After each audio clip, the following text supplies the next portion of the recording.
Assalamualaikum warahmatullahi wabarakatuh.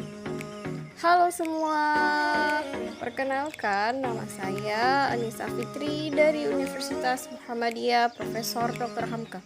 Ya, saya akan menjelaskan psikologi perkembangan.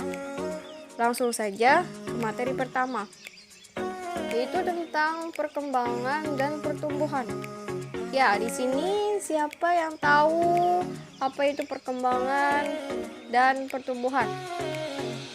Ayo, siapa? Kalau tidak ada yang tahu, langsung saja ke pengertian perkembangan. Perkembangan adalah bertambahnya kemampuan struktur dan fungsi tubuh yang lebih kompleks dalam pola yang teratur.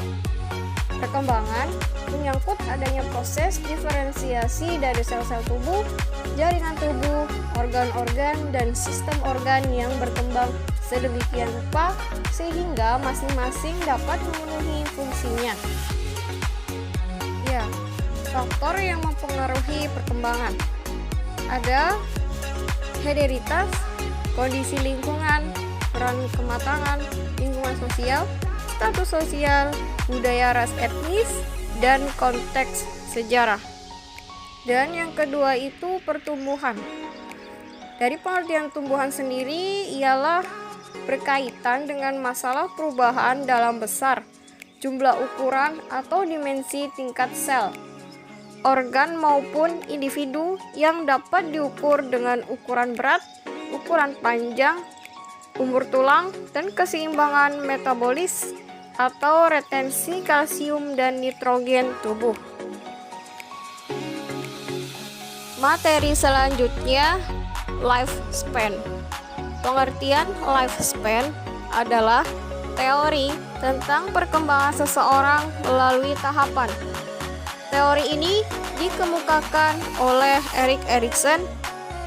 Menurut dia, ada 8 tahap perkembangan yang akan dilalui oleh orang di sepanjang rentang kehidupannya, yaitu kepercayaan versus ketidakpercayaan, otonomi versus malu dan ragu, inisiatif versus rasa bersalah, upaya versus inferioritas, identitas versus kebingungan, intimasi versus isolasi, generativitas versus stagnasi, integritas versus putus asa.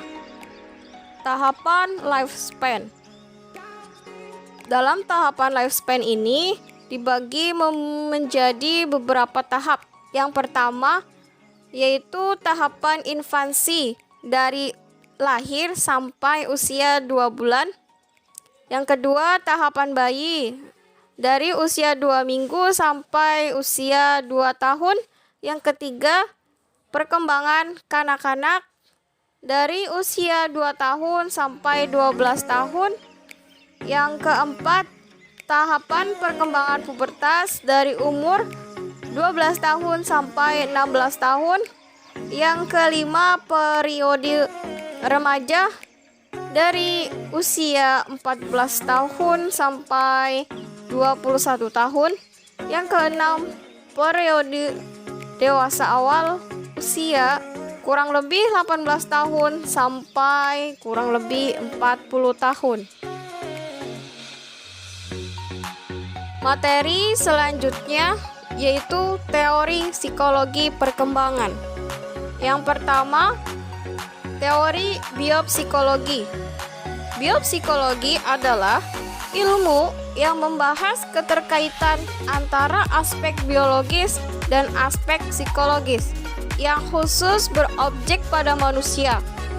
Tujuan dari teori biopsikologi yaitu untuk memahami perilaku sesuai dengan sisi psikologisnya. Yang kedua, teori psikoanalisis.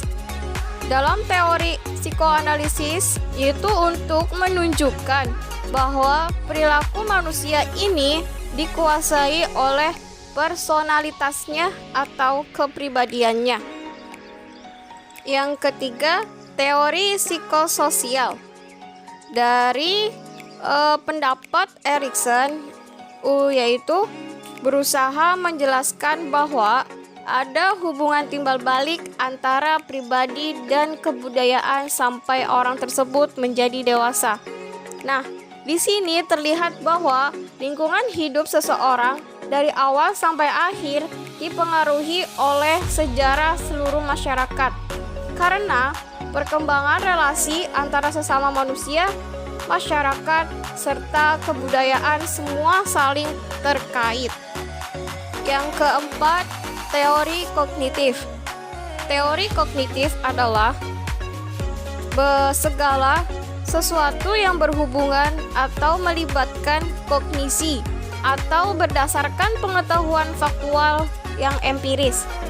Nah, dalam psikologi, kognitif mencakup semua bentuk pengenalan yang meliputi setiap perilaku mental manusia yang berhubungan dengan masalah pengertian, pemahaman, perhatian, menyangka, mempertimbangkan, pengelolaan informasi, pemecahan masalah, kesengajaan, membayangkan, memperkirakan, berpikir, keyakinan, dan sebagainya. Materi selanjutnya, konsep perkembangan prenatal. Dari pengertian perkembangan prenatal sendiri adalah perkembangan awal dari manusia, dimulai dari pembuahan yang terjadi dari pertemuan sel sperma dengan sel telur. Sel telur yang telah matang dibuahi oleh sel sperma yang matang, yang akhirnya akan menjadi sel-sel baru dan membentuk zigot. Dalam pembuahan ada beberapa kondisi yang ditentukan. Yang pertama, penentuan jenis kelamin. Yang kedua, bawaan lahir. Yang ketiga, urutan dalam keluarga. Yang keempat, jumlah anak. 3 tahap perkembangan prenatal. Yang pertama yaitu geminal. Nah, geminal ini terjadi sejak pembuahan sampai 2 minggu. Yang kedua, embrionik, yaitu tahapan kedua masa kehamilan, dimulai dari 2 sampai 8 minggu. Yang ketiga, fetal. Tahapan yang ketiga, masa kehamilan ini dimulai dari 8 minggu sampai dengan masa kelahiran. Protein untuk gizi ibu hamil. Yang pertama, kalsium. Nah, kalsium ini itu untuk menguatkan tulang dan gigi Anda. Nah, kalsium juga berguna juga untuk membangun tulang dan gigi janin. Yang kedua, folat. Nah, folat ini mengandung nutrisi yang dikenal sebagai asam folat untuk berperan penting dalam mengurangi resiko cacat lahir. Yang ketiga, zat besi. Zat besi membantu meningkatkan volume darah dan mencegah anemia. Dan yang keempat, protein. Protein berguna untuk membantu pertumbuhan dan perkembangan sel atau jaringan termasuk sel otak. Yang kelima, karbohidrat. Nah, karbohidrat ini sumber kalori yang penting bagi ibu hamil. Makanan sumber karbohidrat terbaik yang bisa Anda konsumsi antara lain nasi, kentang, sereal, sayuran, dan buah-buahan. Materi selanjutnya, perkembangan bayi. Masa bayi neonatal. Nah, dari masa bayi neonatal sendiri dibagi menjadi 2 periode. Yang pertama yaitu periode partunake. Nah, periode ini mulai saat kelahiran sampai antara 15 dan 30 menit sesudah kelahiran. Yang kedua, periode neonate, yaitu periode ini dimulai dari pemotongan dan pengingatan tali pusar sampai sekitar akhir minggu kedua dari kehidupan pasca matur. Pola perkembangan fisik bayi ada 9. Yang pertama, berat yang kedua tinggi, yang ketiga proporsi fisik, yang keempat tulang, yang kelima otot dan lemak, yang keenam bangun tubuh, yang ketujuh gigi, yang kedelapan susunan saraf, dan yang kesembilan perkembangan organ perasa. Tinjauan pada aspek kognitif. Aktivitas kognitif terpusat pada aspek alat sensorik dan gerak atau motorik. Artinya, dalam peringkat ini, anak hanya mampu melakukan pengenalan lingkungan dengan melalui alat sensorik dan pergerakannya. Tinjauan pada aspek motorik. Yang pertama, perkembangan motorik bayi baru lahir pada umur 0 sampai 2 minggu. Yang kedua, perkembangan motorik bayi pada umur 2 minggu sampai 2 tahun. Tinjauan pada aspek bahasa. Yang pertama, bahasa bayi baru lahir pada umur 0 sampai 2 minggu. Nah, bayi pada umur 0 sampai 2 minggu, dia hanya bisa menangis dan suara eksplosif. Nah, dari menangis ini bayi bisa untuk bentuk suara yang menonjol. Terus bayi pada umur 2 minggu sampai 2 tahun. Tugas-tugas perkembangan bayi. Yang pertama yaitu belajar berjalan, yang kedua belajar memakan makanan padat, yang ketiga belajar berbicara, yang kelima belajar buang air kecil dan buang air besar. Materi selanjutnya, konsep perkembangan anak usia prasekolah. Yang pertama, masa anak usia prasekolah. Anak usia dini ialah seorang anak yang usianya belum memasuki suatu lembaga pendidikan formal dan biasanya mereka tetap tinggal di rumah atau mengikuti kegiatan dalam bentuk berbagai lembaga pendidikan prasekolah. Nah, dari masa anak usia dini itu sering disebut dengan golden age atau masa emas. Nah, pada masa ini hampir seluruh potensi anak mengalami masa peka untuk tumbuh dan berkembang secara tepat dan hebat. Dan yang kedua, perkembangan anak dari segi fisik, kognitif, psikososial, dan emosional. Tahapan perkembangan fisik anak. Yang pertama, sistem saraf, otot-otot, kelenjar endokrin, dan struktur fisik. Tahapan perkembangan kognitif moral anak. Perkembangan moral anak yang dipaparkan oleh Piaget yang sesuai dengan konsep dasarnya mengenai perkembangan kognitif, yaitu anak memahami isu moral melalui proses yang bertahap sesuai dengan fenomena sosial dan relasi anak dengan lingkungannya. Tahapan perkembangan psikososial anak.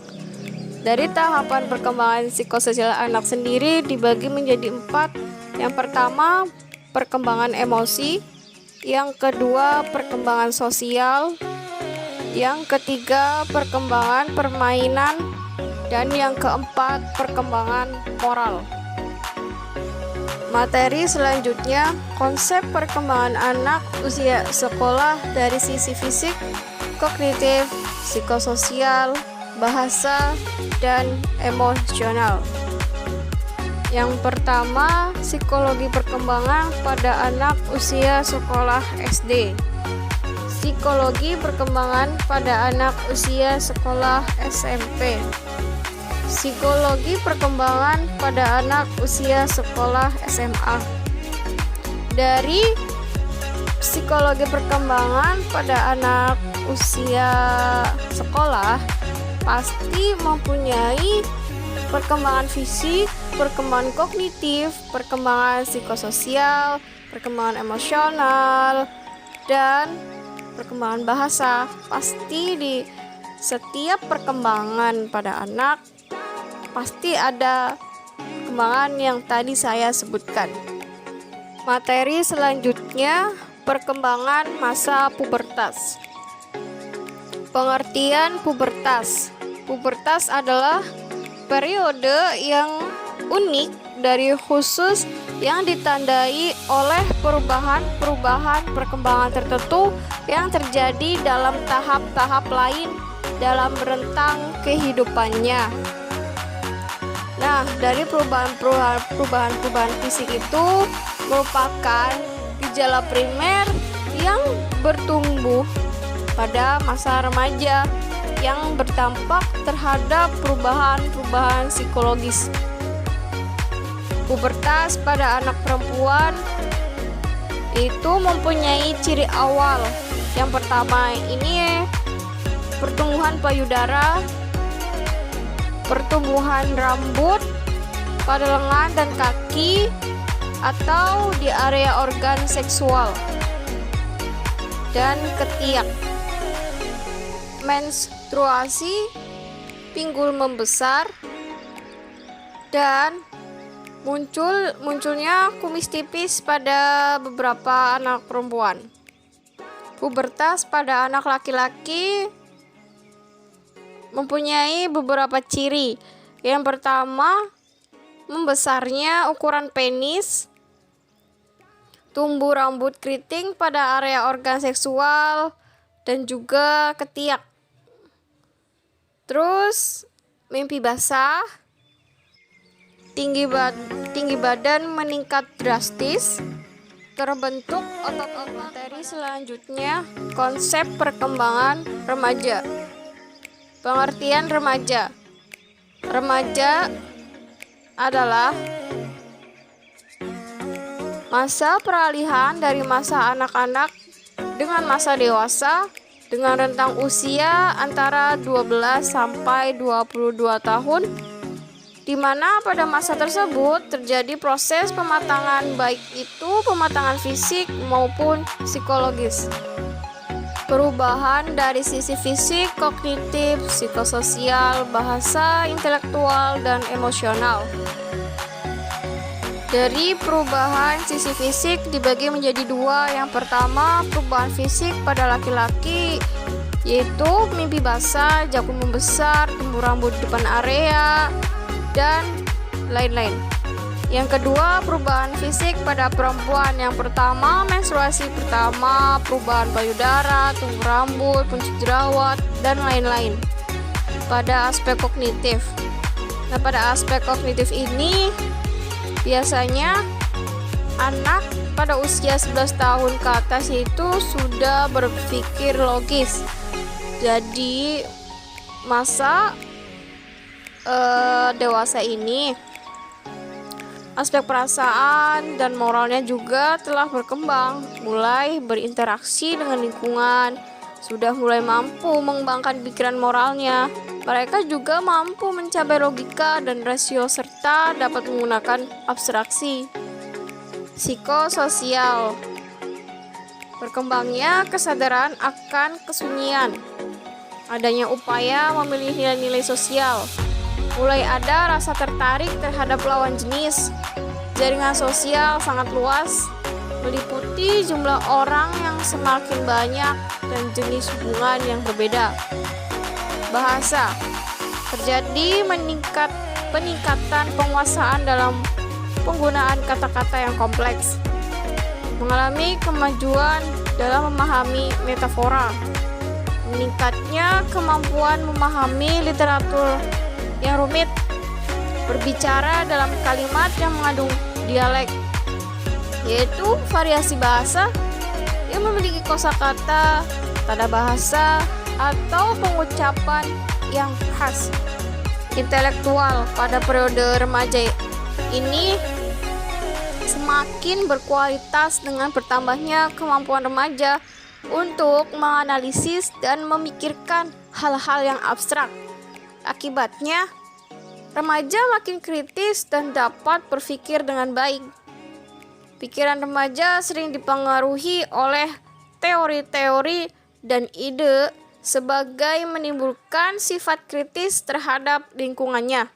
Emosional memiliki kapasitas untuk mengembangkan hubungan jangka panjang, memahami perasaan sendiri dan memiliki kemampuan untuk menganalisis, mulai mengurangi nilai tentang penampilan dan lebih menekankan pada nilai kepribadian. Gender berperan secara signifikan dalam penampilan emosi remaja. Materi selanjutnya, konsep perkembangan remaja dari sisi kepribadian, perkembangan, kesadaran beragama, dan dewasa awal. Konsep perkembangan remaja dibagi menjadi 5. Yang pertama, perkembangan remaja, sisi kepribadian, perkembangan kesadaran beragama, dewasa awal, dan implikasi. Perkembangan remaja sendiri dibagi menjadi 3. Yang pertama, perubahan fisik pada pubertas, perubahan proporsi tubuh. Yang ketiga, kematangan seksual. Dari sisi kepribadian dibagi juga menjadi 2. Yang pertama, faktor genetik. Nah, faktor genetik ini adanya pengaruh dari gen orang tua. Dan faktor gen ini sebagai sumber bahan mentah kepribadian seperti fisik, inteligensi, dan temperamen. Yang kedua, faktor lingkungan. Nah, dari faktor lingkungan ini, lingkungan sangat mempengaruhi kepribadian seseorang karena lingkungan tempat interaksi yang satu dengan lainnya. Ya, seperti lingkungan keluarga, lingkungan sekolah, dan lingkungan masyarakat. Perkembangan kesadaran beragama. Nah, dari perkembangan kesadaran beragama ini mempunyai ciri-ciri. Yang pertama, pengalaman ketuhanan makin bersifat individual. Kedua, keimanannya makin menuju realitas yang sebenarnya. Dan yang ketiga, peribadatannya mulai disertai penghayatan yang tulus. Dewasa awal. Nah, pada masa dewasa awal adalah pada usia belasan tahun atau awal usia 20-an tahun dan yang berakhir pada usia 30 tahun, yaitu kira-kira usia 20 tahun sampai 40 tahun. Materi selanjutnya, konsep perkembangan dewasa awal. Ciri-ciri dewasa awal. Yang pertama, masa dewasa dini sebagai masa pengaturan, masa dewasa dini sebagai usia produktif, masa dewasa dini sebagai masa bermasalah, masalah dewasa dini sebagai masalah ketegangan emosional, masa dewasa sebagai masa terasingkan sosial, dan lain-lain. Nah, dari perkembangan dewasa awal dibagi menjadi beberapa bagian. Yang pertama, perkembangan fisik. Yang kedua, perkembangan kognitif. Yang ketiga, perkembangan emosi. Dan yang keempat, intelektual kesadaran beragama. Yang terakhir, perkembangan psikososial. Materi selanjutnya, konsep perkembangan dewasa akhir. Nah, pengertian dewasa akhir. Masa dewasa akhir disebut juga masa penutupan dalam rentang hidup pada seseorang, di mana masa ini dikatakan masa yang beranjak jauh dari kehidupan atau masa sebelumnya. Dalam pandangan psikologi, masa tua atau lansia memiliki umur sekitar 60 sampai meninggal, di mana pada usia ini terjadi penurunan kekuatan fisik dan penurunan daya ingat seseorang. Tugas masa dewasa akhir yang pertama, menciptakan kepuasan dalam keluarga, menyesuaikan hidup dengan penghasilan pensiunan, membina kehidupan rutin yang menyenangkan, saling merawat sebagai suami istri, mampu menghadapi kehilangan pasangan dengan sikap yang positif, melaksanakan hubungan dengan anak-anak dan cucu-cucu, menemukan arti hidup dengan nilai moral yang tinggi. Faktor perkembangan fisik. Nah, dari faktor perkembangan fisik ini dibagi menjadi beberapa. Yang pertama, daya ingat, indera penglihatan, indera pendengaran, indera peraba, daerah persendian, perubahan pada kesehatan. Materi selanjutnya, konsep perkembangan usia lanjut. Pengertian usia lanjut. Usia lanjut adalah suatu periode di mana seseorang telah beranjak jauh dari periode terdahulu yang lebih menyenangkan atau beranjak dari waktu yang penuh dengan manfaat.